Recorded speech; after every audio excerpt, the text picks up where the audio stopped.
I had spent 5 years of my life working in my family's restaurant, pouring everything I had into it. I left behind a stable corporate job, stepped into the heat of the kitchen, and learned every single aspect of the business. I worked 14-hour shifts, stayed up late studying financial reports, and did everything I could to make this place thrive. Why? Because one day, I knew it would be mine. My father had built this restaurant from the ground up, turning it into one of the most well-known, family-owned restaurants in the city.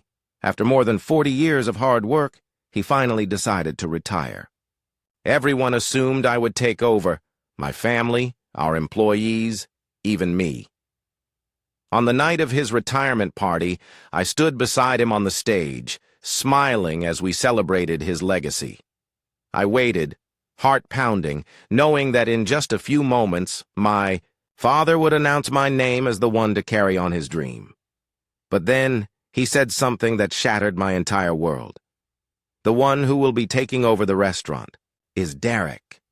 Silence. Derek, my younger brother. The same Derek who had never held down a job for more than a few months. The same Derek who spent his days lazing around at home while my parents enabled his every whim. The same Derek who had never shown the slightest interest in the restaurant business. I felt like I had been stabbed in the chest. I stared at my father, waiting for him to say he was joking. But he wasn't. I turned to Derek, and he had the audacity to smirk, as if this had all been some kind of game that he had just won. I couldn't breathe. I walked out of the restaurant, my head spinning, my heart pounding so hard I thought it might burst. My father followed me outside, calling after me. "You have to understand, sweetheart," he said. "Derek needs this." Derek needs this? I had sacrificed everything. I had worked tirelessly to make sure this restaurant flourished. And now I was supposed to just stand aside and watch my lazy, entitled brother take everything I had worked for? "No," I said, my voice shaking with rage. "You'll either lose me forever, or you fix this, right now." But he didn't. So, I left. I walked away from the restaurant, from the dream I had built my life around, and from the father who had just betrayed me. I thought that was the end of it, but I was wrong.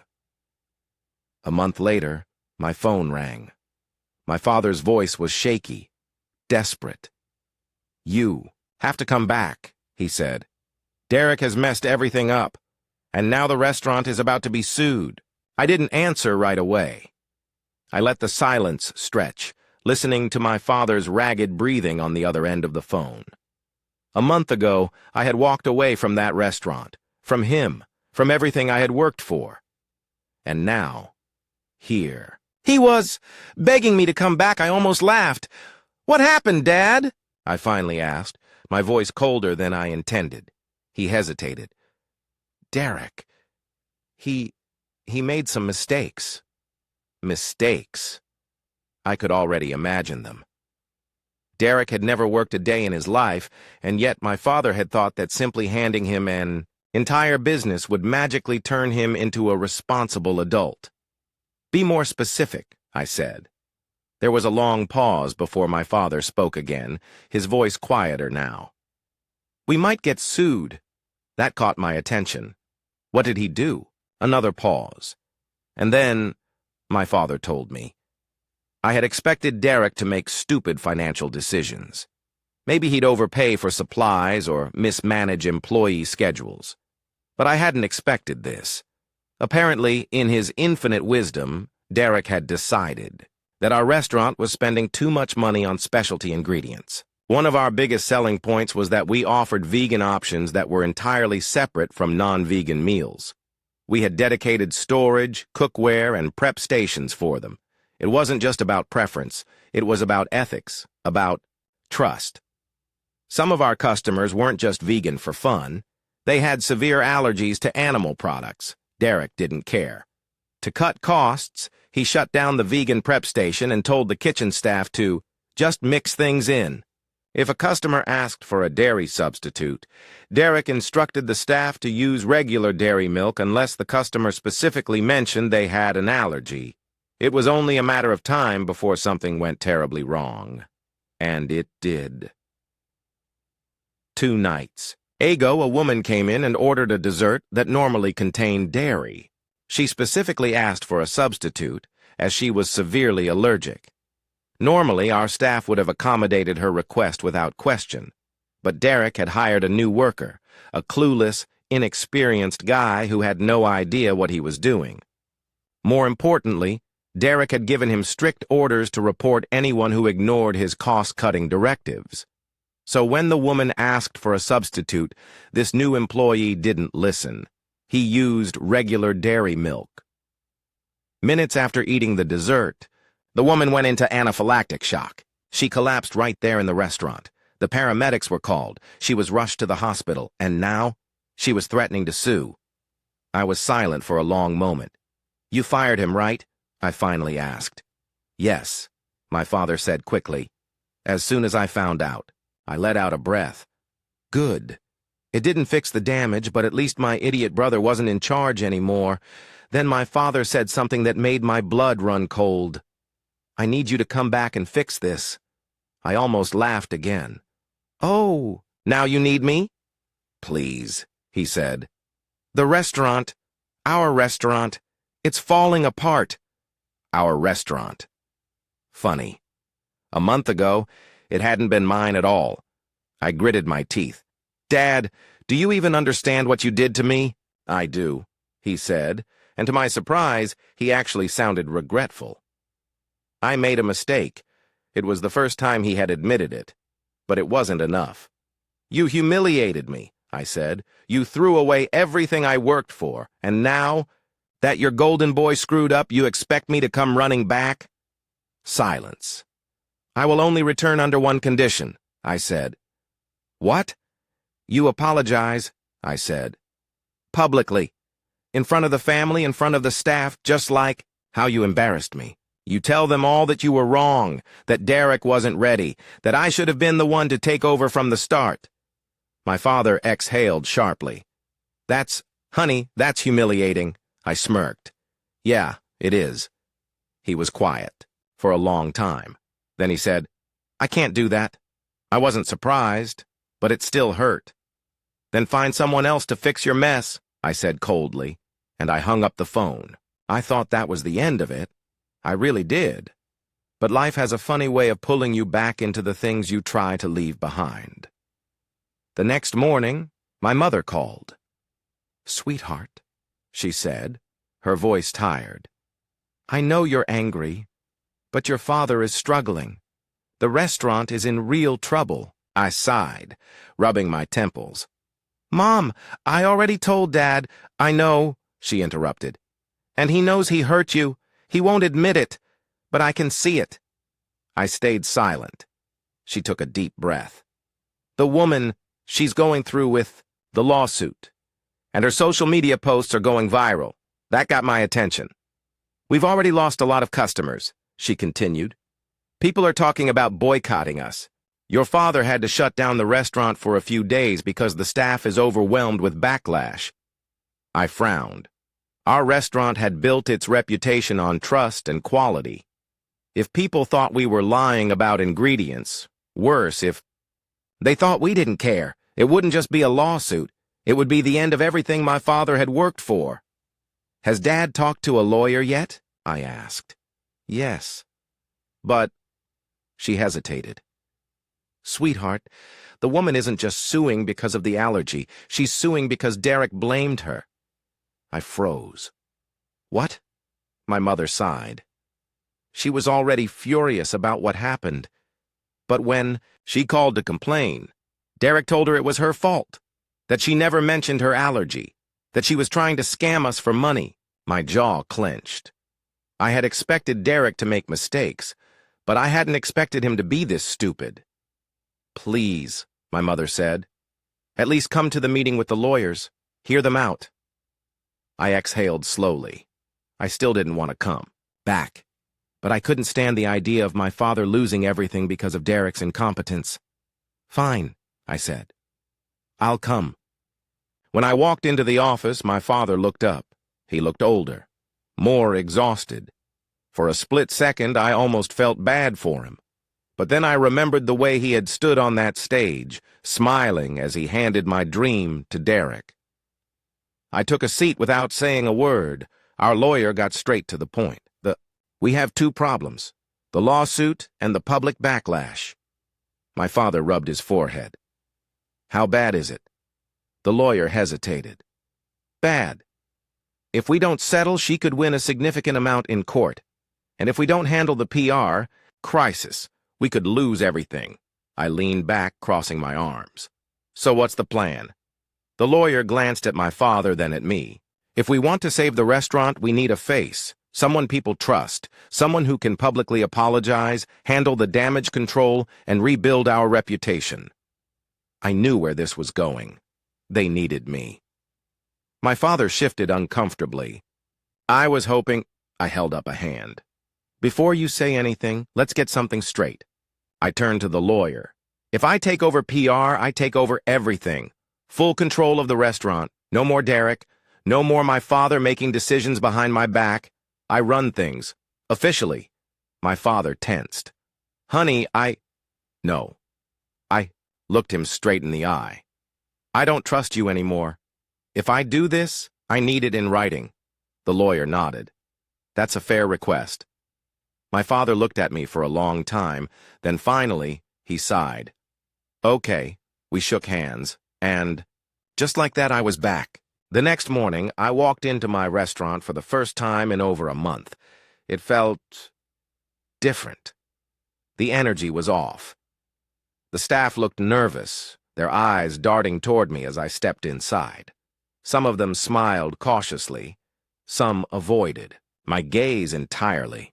I could tell morale had plummeted. Derek had really done a number on this place. I exhaled and rolled up my sleeves. Time to fix this mess. The first thing I did was call a staff meeting. Every chef, every server, every manager, everyone gathered in the dining area, waiting to see what I had to say. My father stood off to the side, silent. He knew this was my show now. I stepped forward and got straight to the point. I know the past month has been chaotic, I began, my voice steady. I know many of you have been frustrated, overworked, and forced to deal with terrible decisions that were out of your control. The staff murmured in agreement. I took a deep breath. That ends today. Everyone fell silent. From this moment on, I am officially in charge of this restaurant, I announced. Derek is gone. My father is stepping back. If you have questions, if you have concerns, you come to me. I let that sink in before continuing. We are going to rebuild the reputation of this place. We are going to win back the trust of our customers.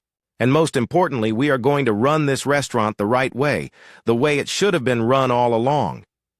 I could see the relief in their faces.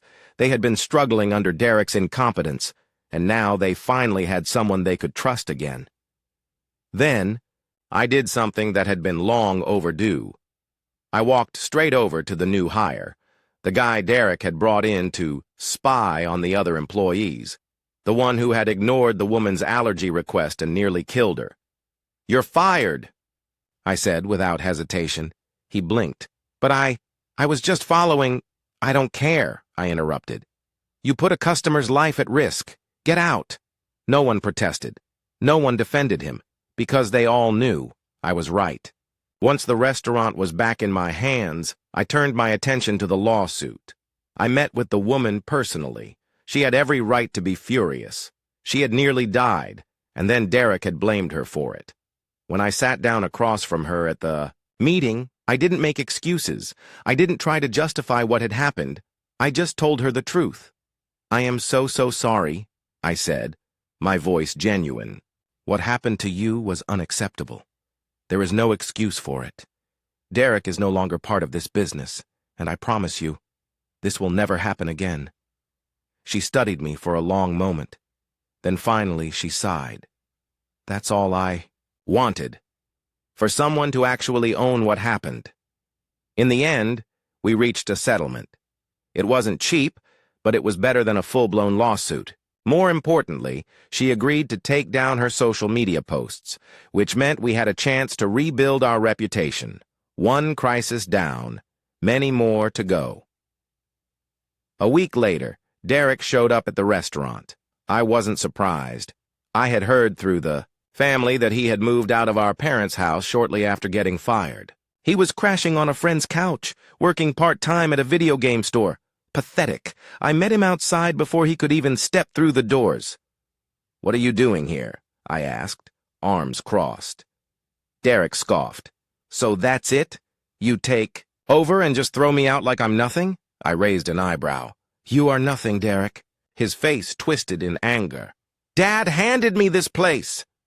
"And you destroyed it in less than a month," I shot back. "You almost killed someone, Derek. Do you even understand that?" He opened his mouth, then closed it. He had nothing to say. I took a step closer. "Listen to me, and listen well. This restaurant, this legacy, it was never yours. You didn't earn it. You didn't deserve it. And now you never will." He glared at me, fists clenched, but he didn't argue. Because deep down, he knew I was right. "Go live your life, Derek," I said, my voice softer. "Now. Figure out who you are outside of this family, because you don't belong here." And with that, I walked away. For the first time in a long time, I felt free. For the first time in months, I finally felt at peace. Derek was gone. The lawsuit had been settled. The restaurant was back in my hands. But most importantly, I had won. Not because I got what I originally wanted, but because I had earned it. This wasn't a handout. This wasn't something that was just given to me. I fought for it, and I took it back. The road ahead wasn't easy. Customers were still skeptical. Some refused to come back, saying they couldn't trust us anymore. The staff was still shaken from the disaster Derek had caused. But I wasn't afraid of hard work. I rolled up my sleeves and got to it. I met with every employee personally, listening to their concerns. I doubled down on food safety protocols, making sure something like this would never happen again. I made a public statement, taking full responsibility and promising that the restaurant was under new management, mine. Slowly, but surely, people started returning, not just because of my efforts, but because of the legacy my father had built, a legacy I was meant to continue. One night, as I was locking up, I heard a familiar voice behind me. "You're doing a good job." I turned around. My father stood there, hands in his pockets, watching me with an expression I couldn't quite read. I raised an eyebrow. "You spying on me now?" He chuckled. "Maybe." A long silence stretched between us. There were so many things left unsaid, so many wounds that hadn't fully healed, but I could tell he was proud of me. And for the first time in a long time, I didn't need him to say it out loud. "I know I messed up," he admitted. I wanted to believe that if I gave Derek a chance, he'd finally step up." I nodded, understanding now in a way I hadn't before. "But I should have trusted you from the start," he added. "I see that now." I let out a slow breath. It wasn't the public apology I had demanded, but it was enough. A month later, our restaurant was back to full strength. Reservations were filling up again, and we were even seeing new customers. Derek? I hadn't seen him since that last confrontation outside the restaurant. From what I heard, he was still working at that video game store, still figuring out what to do with his life. I didn't hate him. I just didn't care anymore. For the first time, my future was in my hands, and I was ready to make this restaurant better than ever before. Thank you for watching. If you haven't subscribed yet, please do. And hit the notification bell to stay updated with more shocking real-life stories happening around you.